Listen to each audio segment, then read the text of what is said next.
waxaa magaalada Ceelgaal ee degmada Saylac ee gobolka Sare lagu qabtay xalfad ballaaran oo loogu wanqalayay buugga aqoonsiga xeer Ciise. waa xalfadan soo qaban qaabiyay ururka dhalinyarada ee midnimo oo ka aasaasan magaalada Ceelgaal. waa xalfadan ka qayb galay duqa degmada Saylac Mudane Maxamuud Cigaal Wacays, xogayaha fulinta dowladda hoose degmada Saylac Mudane Cilmi Saal Faarax, xildhibaan Cumar Daahir Axmed, isku duwayaasha maaliyadda iyo waxbarashada mudan iyo marti sharaf kale oo lagu soo casuumay. waxaana hadaladoodii ka mid ahaa xafladan barakaysan madashan quruxda badan leh ay soo abaabuleen dowladda beesha Ciise. aad iyo aad baad u mahadsantihiin wafdida ka timiday degmada Saylac, xildhibaanada, gudoomiyaha maayirka xildhibaanada hogaaminayo, xogayaha مسؤولين تكله الدولة الدحى إذا إلى الدنبا وأنا صود ويننا وأنا سلامنا برشلونة غير الإسلام حد يضمر با مروين يا مضيال عروري على النوبة أيكنا وأنا سلامنا وسلام سلام الإسلام ككمية أيام كسر دوينا كسر سلامنا ولا رجال سلامته الدبديد مدرسن واحد ما تكسر علينا ونسوي مني ويسوء أبابولين بيشن الإسلام يدلهم ببيش عيسى مدرسن قلوب لبضل واحد ما تكسر علينا حركي عيسى اللي قد نقلي عالمك جمعها قرومها ودحي سقال يا إسلام با لقد قنقليي حير كاسو بقول شن بقول سنة سوجري لقوه قاميني بيش عيسى لقوه قبسي قنبورة ستي أفر يا فرتن أضيع عيسى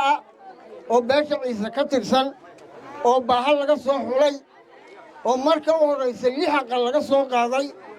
مركا لبعضنا لقى صوح قاضي لبيه طبعا قال أيها هالكاو فريستك وحلا صافري لبيه طبعا أقل أيها الصافري قبرت ستي لبيه طبعا كأقل لبيه طبعا قبضود أو إسنين لدوني أو لو قبل فريستي أو جيلي إذا يلو لقى بحيي أيها قريها لها إسنين بأقل كوغا أذب كوغا للدوجة إسنين بأقل ولا قصد غيي كواس على صحري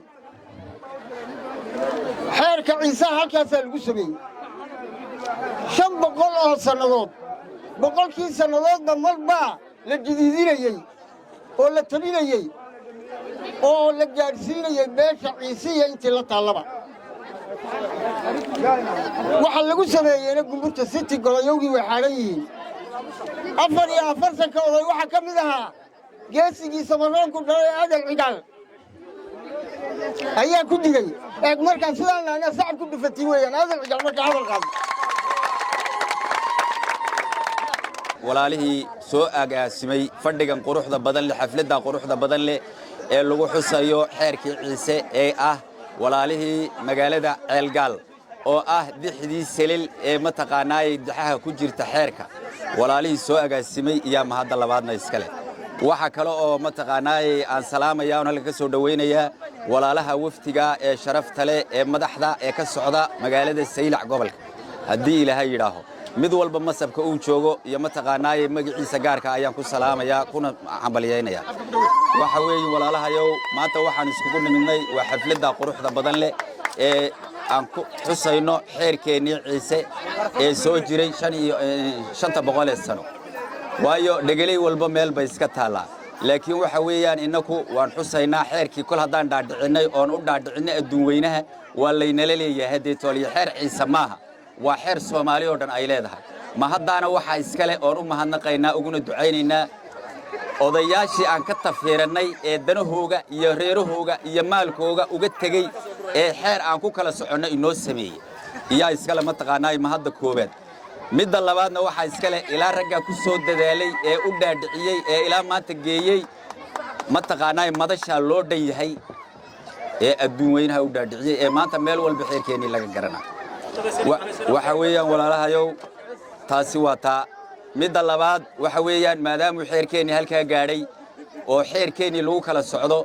dee waxaan nahay Soomaali kuwa ugu horeeya ee maanta la eeganayo ay Soomaali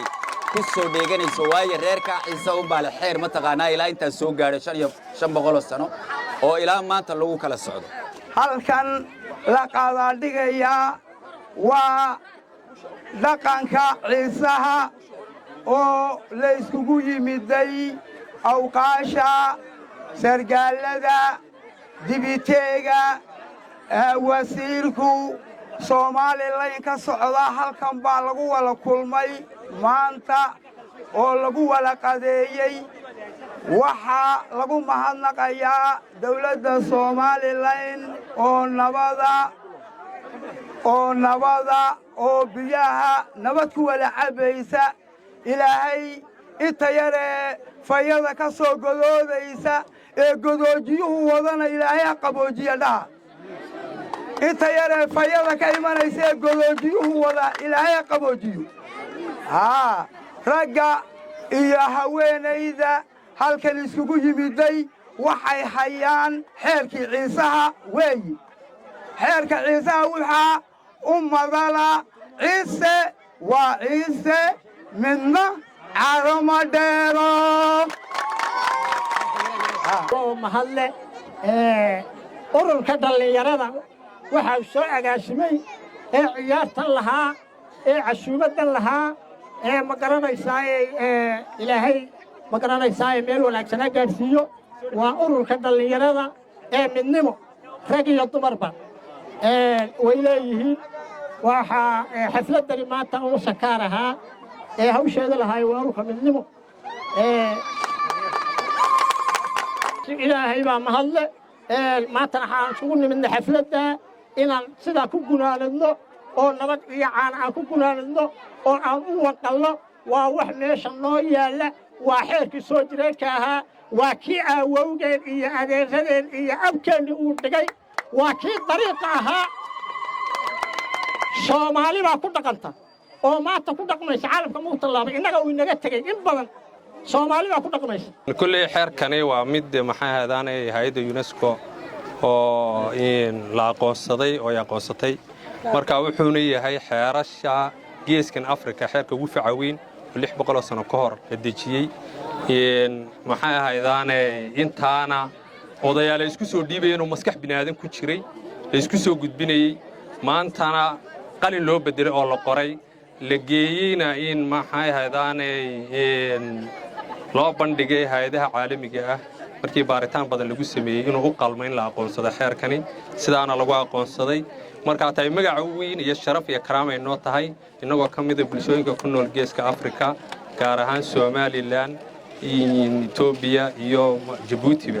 magac weyn ay noo noqonaysaa inta ku abtirsata magaca Soomaaliyeedna waxaan u noqonaynaa astaan iyaga laftigooda ay ku faanaan marka waxaan leeyahay jiilka cusub jiilkii hore waa inoo soo gudbiyay laakiin ka cusub ee maanta qalinka ku bedelay in ay sii wadaan waayo waxa la dhigi doona librariyada adduunyada oo kale masxafyada la dhigi doona in qoritaan badan la sameeyo la iska madaragtaanay la iska dhaxalo oo noqdo wixii wax mar magac ahaan aan ugu tagnaa noqon waayo noqdo wax had iyo jeer aale la akhristo lagu dhaqmo odayaasha hore geed joognimay kaga dhaqmayeen inaguna inaan mahadaragtaanay aan ubadkeena u gudbino taasi magac iyo sharaf iyo karaamo ayay noo noqon doontaa wuxuuna noqon doonaa wax inoo kaydsan xeerku maanta Ciise uu ka gudbay hadda toon wuxuu tagay xeer caalami buu noqday insha Allah guulaha uu xeerku inta ku gaadhin waxa kamid ah mid ahaanshaha kamid ah waxa kamid ah inaan isku duubnaashaha kamid ah waxaan imika u horseednay bulshada weyntii Soomaaliyeed oo dhan waxa weey kelmadaha ay madaxooga ka bixida waxa kamid ah Ciise waa Ciise nin caarama dheero inaan dhulka kala yeelo weyno inaan hal ogaasi yeelano inaan ku dhaganaano xeerkeeni waxyaalaha aadka ugu qoran xeerka waxa ka simida wuxuu yiraahdaa waxa xeerka ku qoran inuu yiraahdo Ciisuhu saddex baa Ciise uu isku qabtaa niqatan quudintii niqaldan qabashadii iyo niquman quweyntii saddexdaaba ciisu yiraahdaa ninku hadduu qatan yahay in la qoodiyo oo qofkii gaajoonaya ama cidii baahina wax la siiyo ninku hadduu qaldan yahay in la qabto ninku hadduu quman yahay in la quweeyo saddexdaaba ciisu yiraahdaa marka waa nin qatan qoodintii nin qaldan qabashadii iyo nin quman quweyntii waxa ka mid tahay arrimaha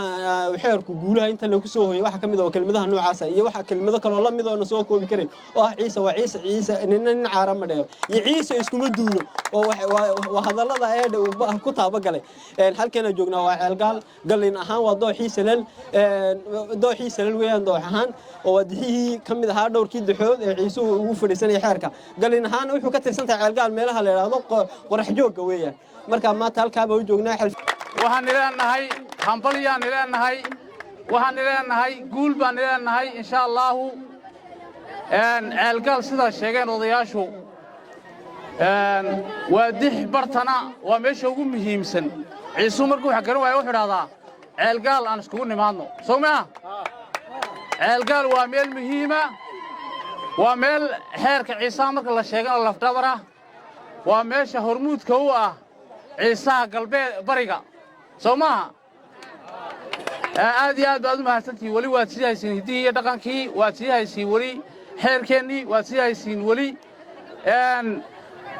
waxa maanta aan iskugu nimidnay ee halkan aan kaga hadlaynay waxa weeyaan waa xeerkii ciisaha maanta wuxuu noqday xeer ciise maaha wuxuu noqday xeer Soomaaliyeed iyo noqday maanta wuxuu noqday xeerka geeska Afrika wuxuu noqday xeer geeska Afrika oo dhammaan geeska Afrika lagu dhaqmi doono caalamka lagu dhaqmi doono Soomaali gaar ahaan ay ku dhaqmi doonto innaguna waxa leenahay guushaan waxaan ugu mahad celinaynaa 44 oday ee halka fadhiistay ee tafiirteena ahaa waan u faataxaynaynaa waxaan leenahay taa maanta la xusay iyaga keenay 44 oday ee halka fadhiistay ilaaladoodii shaqaalahoogii ciddii u shaqaynaysay halkaasay fadhiisteen weli maad aragteen laandheere ciisa ma jiro ciise laandheere ma leh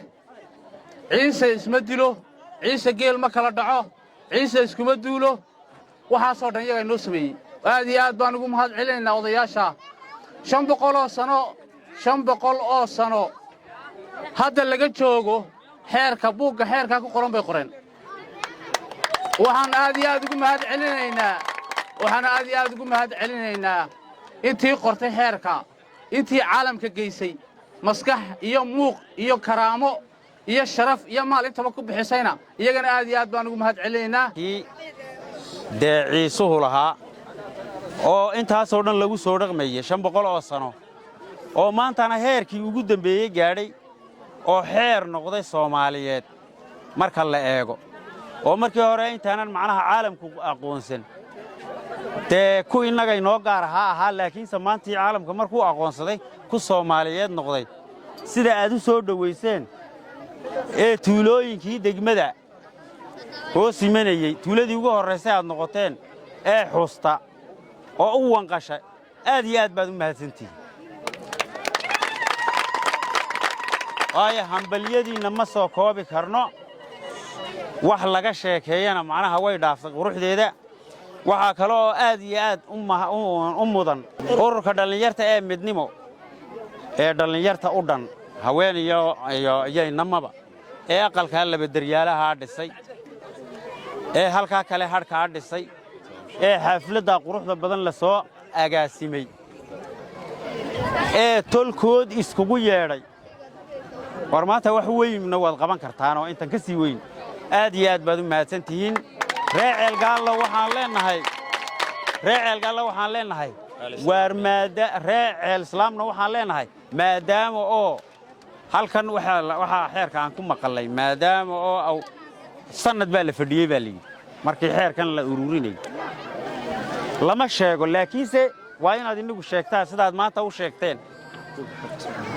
oo buugga xeerka inta qodob ka kooban yahay aad maanta aad wada barataan waayo waa dhaqankeeni aad iyo aadna waad u mahadsantihiin waxa kale oo iyaguna sharaf mudan odayaasha iyaguna soo qaban qaabiyeen mustambeedka niyaha iyo haweenkeena quruxda badan ee iyaguna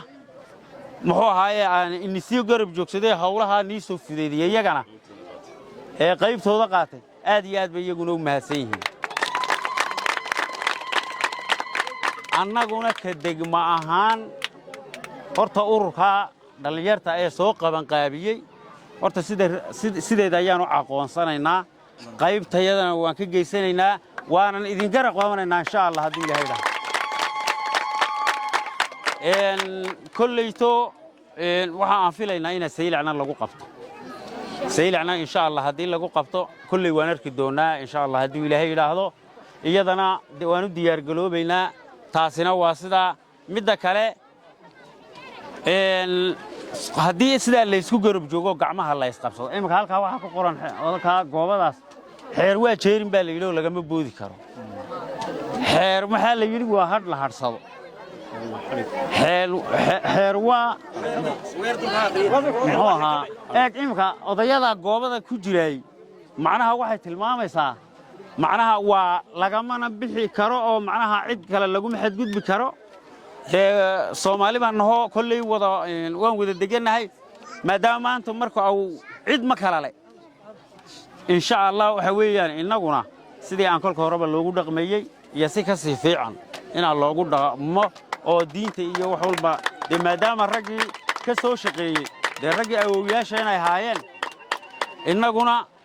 waxa maanta kuwii lamida ka qoray halka ku qoranay macnaha soo ururiyay ee soo warsaday ee dhinac walba ka soo urursaday ilaa saddexda wadan ka soo wareystay kaas baa isaguna meel la taagay inaguna sida aan inta inaga si yar u sii tusi lahayn ayaa inagana la inaga rabaa midda labaad dawladda Soomaaliland waxaan leenahay ha noolaato